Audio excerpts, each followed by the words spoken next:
We are ready to rock and roll. I'll hand it over to you, Noreen. Wonderful, thank you.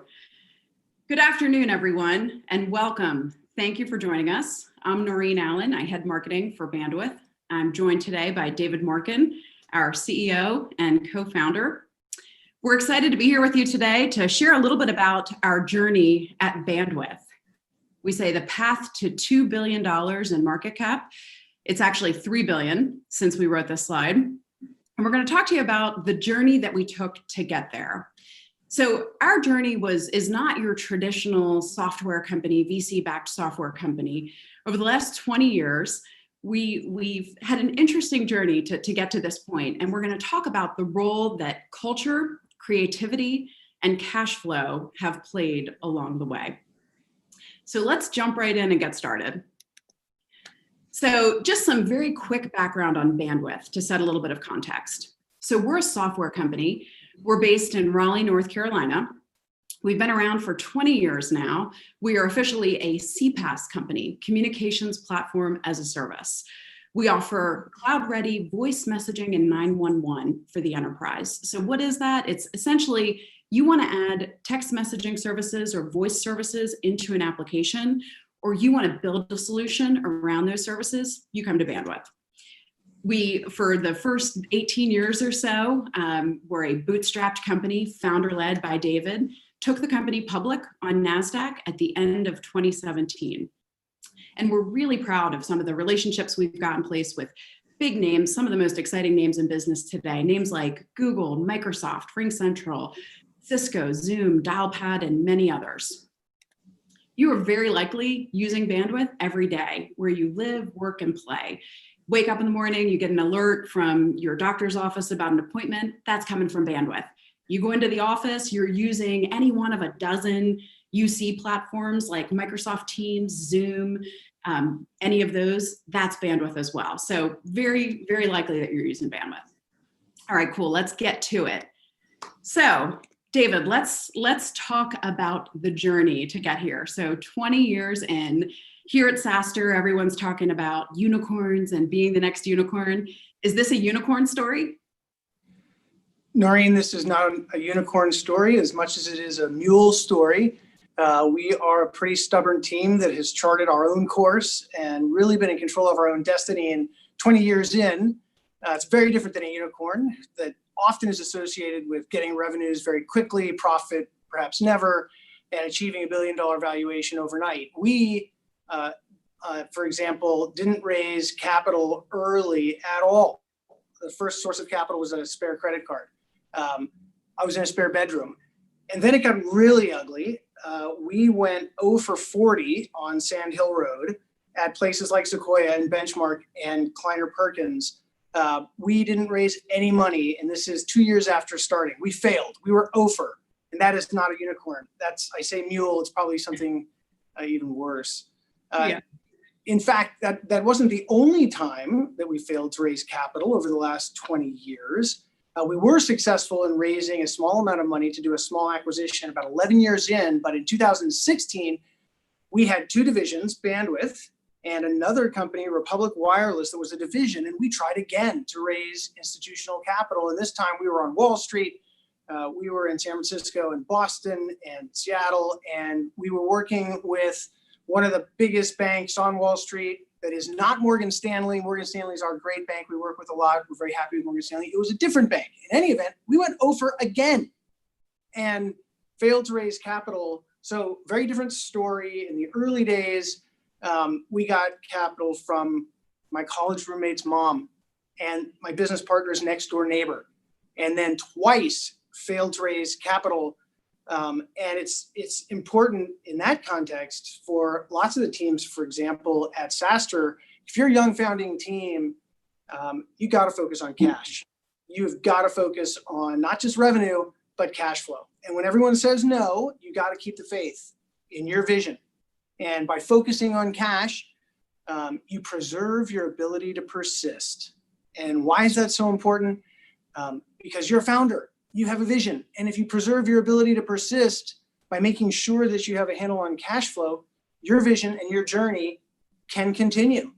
Sounds pretty straightforward, but people often lose sight of that. So for us, without outside capital, we didn't have a choice. We had cheap desks. We had real estate that was extremely Spartan, and we focused on cash, and we focused on culture and preserving our ability to persist and our own ability to control our destiny. I remember those cheap desks. I remember them well. Along the way. So let's talk about that more though. 0 for 40, twice, 0 for 80. Like, what was that like? That had to be like a gut punch 80 times over. Like, just how do you have the strength and just how are you able to wake up and come back into the office and keep hammering after hearing no so many times, hearing your baby's ugly 80 times? Oh, not just your baby's ugly, Noreen. We had VCs fall asleep on us in meetings. We had no shows. We had audible, outright laughter at certain slides in our deck. At the time, I was gravely offended. I was also sleeping in our rental car because that's all I could afford to do. But I was also offended. Looking back, we were a disaster. They were justified in not investing in us back then. But gut punch, ugly baby, those are absolutely appropriate. And you got to have conviction that you're going to really do something meaningful just to continue to hammer in that context. Absolutely. And so I remember the 2016 round. And by the way, I'm just going to say, as the head of marketing, the slides that people fell asleep at and started laughing at, they weren't me. That wasn't you. So, that wasn't me. That was before me. But in 2016, I'll never forget, you came in and said, all right, we had been working on this roadshow to get out and try and raise money. And you said, I want to tell the employees about this. We have an all hands meeting next week. I want to tell employees. And I said, we can't tell employees. What if this doesn't go through? We can't tell employees. I've been at places before where you go out and try and raise money. It doesn't work. You said, gotta tell the employees. I want to be open with everybody. Gotta tell them, bring them into the mix. We're fired up about this. So we go out and hear no 40 times. And then all of a sudden it's like, okay, we got to tell employees that this didn't work. And that was a really scary moment for us, just thinking about what is this going to mean for our employees? What are they going to think? Here we were so excited about the business, so fired up about the business and the future and the mission. And to hear from you, you were so honest with everyone that, hey, I went out and we failed. It didn't work. That was tough. That was a tough experience going through with employees. But I think the aftermath of that, taking a close, hard look at the business and saying, why didn't it work? Why did we go out and meet with so many folks and they said, interesting, but not the right time for me? And having to really take a close look at the business and make some tough calls at that business. And at the time, we were going out with a story that was the bandwidth that we described, but we also had a consumer arm, Republic Wireless, and they were both really successful businesses. They had both grown to over 100 million in revenue and had great growth paths, but very different growth paths, very different businesses. And it was hard for investors to get their arms around that. And we had to make the tough decision at the end of 2016 to say, we're going to split off Republic Wireless into its own business and really let it fly on its own. But the coolest part, David, is that after that, it was, all right, we're getting up, we're going to make another run at this in the beginning of 2017. And this time it was, we're going straight for IPO. We were going straight for IPO. And in November of 2017, made it happen. So I think just a fantastic example for everybody that keeping the faith, no matter what happens, is super, super important. Don't get discouraged. Well said. And that part, I think the example, my moment of, what do we tell employees on this? Was worried that employees are going to lose faith themselves, but they didn't. And they didn't because you were so honest with them and we're so honest with them all along about everything and just super open and transparent and authentic, I think, in a way that folks just weren't used to, but also because we have such a strong culture and always invested in the culture. And And I think that was just one example of many of where the culture really allowed us to really weather so many different storms. Well, and as a founder, and many of the folks here are founders, you want to control your destiny, and you're creating a culture. You are responsible for the way in which your team goes through this amazing journey together. Culture is absolutely the foundation, Noreen, and would love for you to talk more about that. Absolutely. Yeah. And David, so you've got 6 kids, and I think lots of the elements of our culture feel like they're inspired by family and the fact that family is so important, and you personally having such a big family, I think has been wonderful. But so at Bandwidth, lots of companies, particularly tech companies and companies that are at SaaStr, so many have really great cultures, and they weave in really interesting elements into their culture with all kinds of fun benefits and perks. But if you look at some of them, some are designed to really keep you chained to your desk and working all the time. Things like, on-site everything, on-site gyms and dry cleaners and doctor's offices and things like that, beer Fridays and beer Tuesdays and just all of those things. And sometimes those elements, they start to look the same at a lot of different companies. At Bandwidth, we really focused on creating a culture that allows our employees to lead full lives. Yes, we want them to come in every day and rock their mission. Yes, we want them to do great work, but we also want them to lead full lives. So we do something called, we make a whole person promise to our employees. And what that means is we want you, if you're an employee of Bandwidth, we want you to lead a full life.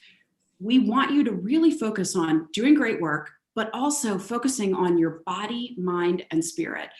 We want you to go from strength to strength. And so we have some cool benefits in place that allow you to do that. Things like if you, we give everybody 90 minutes at lunch to go work out, and we make it super easy to work out so that you don't have to sacrifice time away from your family in the morning or the evening in order to be healthy. When you're on vacation, we let you fully unplug. We have something called an email vacation embargo, which means no one can email you, no one can call you when you're on vacation. This allows you to unplug and really recharge. It also allows your team back in the office the opportunity to step up and lead and make decisions in your absence. So those are just a couple of the things we have. But what we found is that when you have that really strong foundation, when you have that strong culture, and when employees really feel like you care about them on a very deep, genuine level, they're going to be more committed. And when they're more committed, they're not going to be as likely to move to a cool, hot company down the street for a little more money. So it means you're going to have more consistency in your leadership team. You're going to have more consistency in your overall team, which means you're going to be able to build better relationships, deliver better customer experience because you have that consistency. And so culture has always been really, really important to us. There are a couple other cool elements, David. One that I love that you rolled out recently that we're in the process of building out, Ohana. Let's hear more on that. That's a really fun one. So we're here in Raleigh, North Carolina, and we are coming from a background where, as we talked about, we've had space that I would describe as really effective. It's Spartan, but our Project Athens is a local headquarters campus that we're in the midst of planning and building. And the beating heart of the Ohana campus, as we call it, which is Hawaiian for family. I spent 4 years on Oahu in the Marine Corps on active duty. Ohana is our on-site integrated Montessori school for babies as young as 6 months to 6 years. And an on-site integrated Montessori school is an idea that came from a company, Patagonia, out in Ventura, California. A couple of years ago, we went and visited Patagonia, and we got to see firsthand how they integrate on-site a Montessori school, a child development center for the children of their team that is subsidized, and there's no waiting list. And this is really important. For 20 years now, I've watched parents have to do the walk of shame. And that walk consists of, at the end of the day, perhaps having to leave early before their team has stopped working. And they are ashamed to leave their team, and the anxiety that comes from saying, hey, I gotta go pick up my child. And they have to walk in shame to their car, race to the child development center or the daycare to pick up their child because they've worked to the very last second trying to figure out how they can knock out what they need to do with their team. They show up late, perhaps often, and here you have the caregivers looking at you like a bad parent. And then the next morning you have a drop off, traffic's late, and coming back into the office, you have the walk of shame a third time. I have seen this catastrophe for 2 decades. And if you're a nursing mother, it is an entirely different order of magnitude. So whether it's 1-parent or 2-parent households, we believe that an integrated on-site Montessori school where we make an additional whole person promise that every child will have a spot is a core part of who we are going to be going forward. And there are demographics in our community and on our team of single parenthood where this is compelling to help professional development happen while you're nurturing children. So Ohana is a big deal to us. We're excited about it and it's a key cornerstone to our culture. Yeah, it's game changing. That benefits like that and a culture like that, it's, having worked at a lot of really cool, exciting tech companies, being here and experiencing this, I'll never go back to the way it was, in other places. It makes such a big difference for employees. Well, we have had to change, as this slide indicates. You've got to adapt as you go. And for us, that includes with lots of growing families in a company now of almost 1,000 people. And we're promising to hire another 1,100 here in the state of North Carolina. You have to adapt. And so what else have we had to adapt with? Recently, all of us have been impacted heavily by witnessing what happened with George Floyd in Minneapolis and across the country with Black Lives Matter. And this is a season of real conviction among people of all ages and all walks of life. And we found it so important to affirm a season of being involved in your local community or your national community, that instead of just having a campaign of a hashtag or a post, we said, we're going to put our money where our mouth is, and we're going to provide an additional paid day off called a Go Do Day for our team to volunteer, to protest, to go be a witness, to go get involved, to volunteer in any number of ways, any way you'd like. Here's a day off annually to make sure you have a contribution to make in your community on the things you're passionate about, you believe in it, you have conviction. Go be an involved citizen. And so we really are excited about adapting in that way with that new policy as well. I love it. I love it. So we said one of the other C's we had here was creativity. Creativity. So culture, cash flow, creativity. So when we say creativity, one of the elements when you were talking earlier about the fact that we hadn't raised money and we had this Spartan approach and had to be really careful and a lot of operating discipline. When it came to really the go-to-market approach and attracting customers and scaling the business, we had to be really creative with that light budget. We did, and I'll tell a lighthouse story, customer story to start with, Noreen. So I'm going to take you all the way back to 0405. We're working with Google. We're a partner that's powering something that's no longer around called Google Chat. And Google acquired Grand Central, an incredible startup founded by Craig Walker and Vincent Paquet. And they joined Wesley Chan and others at Google, and they're launching Google Voice, a phone number for life. And we say, hey, we're a current small partner, but we think that a nationwide network and software platform would be fantastic for Google to scale this. And they said, no chance. And so we went back again and again lobbied hard and said, we think this is something that you should really consider doing with us. And it was only through happenstance that a partner that they were utilizing kind of fell down that we suddenly looked brilliant, and they asked us, please come back and talk to us about that. We did, and we ended up having a decades-long incredible relationship with Craig and Vincent and Google and Wesley and that whole team. And it came from thinking big and being creative, even though we were a tiny company and we were not ready for it at all, but they believed in us, we delivered. And I think that should encourage small teams that may think, we're not good enough to work with X, Y, and Z large company. Be bold, think big, even if you have doubts about being ready. Yeah, we were tiny at the time. This little Raleigh, North Carolina company marching into Google. And I have to tell you that story is always a great inspiration for me when I'm wrestling with a decision or thinking, are we ready for this? Are we ready to go for this or that? It's like, yeah, we are. You know what? It's scary. I'm uncomfortable, but you got to dive in. You got to dive in. You got to ask for the business. You got to be bold. So I love it. That's such an awesome example. But you're right. We didn't have a marketing budget. So please tell everybody how in the world we've been successful under your leadership in marketing. Well, so yeah, those early days, you had to be creative. It was fun. I will often say to folks on my team that, you know, when you have this giant budget and can spend money on everything, it's not as fun. It's when you're forced to be creative, it's a lot more fun. And so, yeah, the early days, really small team, 2-3 people, really small sales team. Couldn't spend a bunch of money on ads and trade shows and billboards and all of that. So the first thing was we focused on building great products and building really strong relationships. So that Google story you talked about is the perfect one. The team built such a strong relationship with Craig and everyone else on the team that a few years later, when Craig Walker left Google to start Dialpad, Bandwidth was one of his first calls. And so when you have those really strong relationships in the early days, one, it gives you great source of referrals, but two, when you have those reference customers, we march into a prospect, they may not have heard of Bandwidth, but they've certainly heard of Google. And if they know that Google's placed their trust in Bandwidth, it really builds credibility. So that was a big one for us.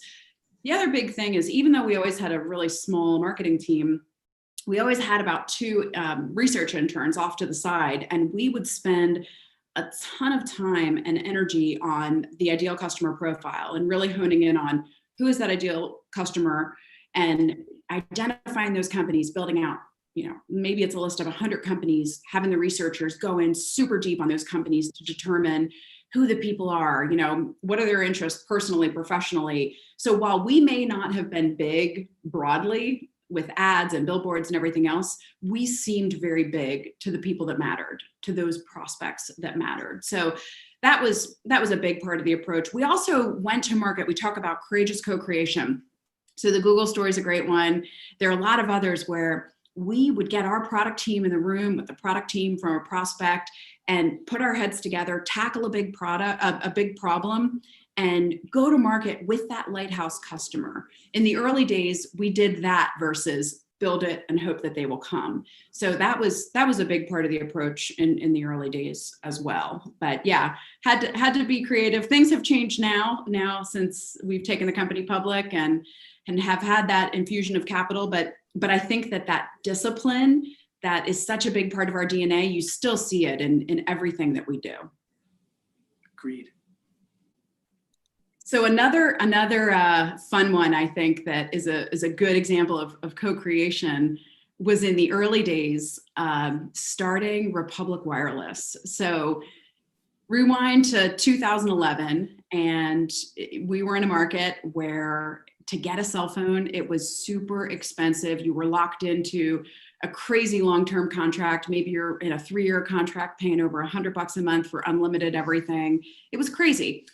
We looked at that market and said, man, this is a market so ripe for disruption, and looked at what was available all around us. And it was Wi-Fi. And we said, man, can't we create a service that leverages the Wi-Fi that is plentiful and available everywhere? Can we create a hybrid service with Wi-Fi and cellular? So we did. We worked with Sprint to bring this offering to market and said, okay, we're gonna launch a beta. So in November of 2011, we launched this beta, and it was a $99 a month phone, $19 a month, unlimited everything. We are hoping to get 500 people to sign up for this beta. In the first 24 hours, we had 100,000 people sign up. 100,000. It was insane. It was another one of those moments where it's like, okay, clearly there's a market for this, and holy cow, how do we now become a consumer wireless company and meet this demand? It was crazy. And so you talk about thinking big. It was another think big, take on giant. Don't be afraid to take on the giants. Don't be afraid to disrupt. And it's cool to look back and see where we are today, that you don't see a lot of those long-term cell phone contracts. The prices have come way down. And so fun to look back at that and see, but that was another exciting experience along the way. So we're going to open it up for questions here in just a minute. But before we do, wanted to leave you with just a couple parting thoughts, just a couple different ways to maybe think about your business and think about your growth path as we move forward. So I'll start, Noreen. Instead of focusing only on top line revenue, consider cash flow, preserve your ability to persist, control your destiny as a founder or a young founding team. Revenue doesn't matter if you don't make profit. And that's a key takeaway from our story. Especially in a season like this. Revenue is super important, but yeah, in fact, as I think about it, Noreen, we started the company in 1999 and survived the 01 dot-com meltdown, the 2004 telecom meltdown, the housing crisis, and here we are today growing through yet another crisis. We have the very same focus on reconciling that tension between top line revenue and profitability and cash. And when you're so focused on this as a business, and when everyone down through the ranks thinks this way and really has that CEO mentality and really has that discipline in terms of how they operate, it makes it a heck of a lot easier to make it through a season like this. Yep. So the other big takeaway is, instead of just thinking, maybe you're launching your company, maybe you're trying to scale, maybe you just got an infusion of capital and you think, I got to pump a ton of money into a big ad spend to build a big brand presence and to acquire customers. Instead of just that, ad spend's important and there's a time and place for it, but it's a noisy world out there. Really focus on building those relationships early on. They're going to be super important to your continued growth and to your credibility. But also consider taking a surgical approach where you look at those ideal customers and really focus on engaging them in a meaningful, relevant way. And last, as Noreen talked about relative to culture, benefits without balance don't matter. Consider benefits that empower your employees to lead full lives, to go from strength to strength, that really grows them physically, mentally, and spiritually while they're a part of your team. You want them to look back and say that their season on your team was a season of vitality, where they learned a huge amount and did meaningful work and had a full life. That's awesome. That's awesome. So, all right, we've got a couple questions, David, and if anyone else has a question, please feel free to add it right in directly to Zoom. So this first question is, did you ever run into major cash flow issues in the early days, or has it been relatively smooth sailing? It was incredibly rough sailing. We had cash flow issues all the time. And what I mean by that is, we would constantly, every day or week, get an update about how many days of cash we had left. And we would constantly regulate ourselves as to hiring or budgeted spend based upon the cash position of the company. And so cash was the ultimate constraint on your product strategy. It was the limitation on your go-to-market. It was the ultimate taskmaster as to how you deployed capital. And so it wasn't that we had issues running out of money. It was we were so disciplined about not running out of money. Every other activity had to happen with an intensity that is hard to replicate without that cash pressure. The second one is, how are you adjusting and maintaining the importance of culture since having gone remote? Oh my goodness. Our frontline senior managers, not our C-level execs, not our SVPs or VPs, but the real sergeants, the senior managers and managers at our company are vital to the ongoing morale, esprit de corps, and chemistry of our teams. Every day, folks with 5 and 10 person teams in our company are doing stand-ups over video once, twice a day, and checking in with their people and sending care packages and conducting hilarious contests or challenges across their teams. And so it's not a charismatic front person that beats a drum in this season that we're in today. It is the individual unit leader at a very small level who has the genuine relationship with their people and who invests in the long-term well-being, which means loves their people. That's the leader that gets our team, our company through this season, and I think yours as well.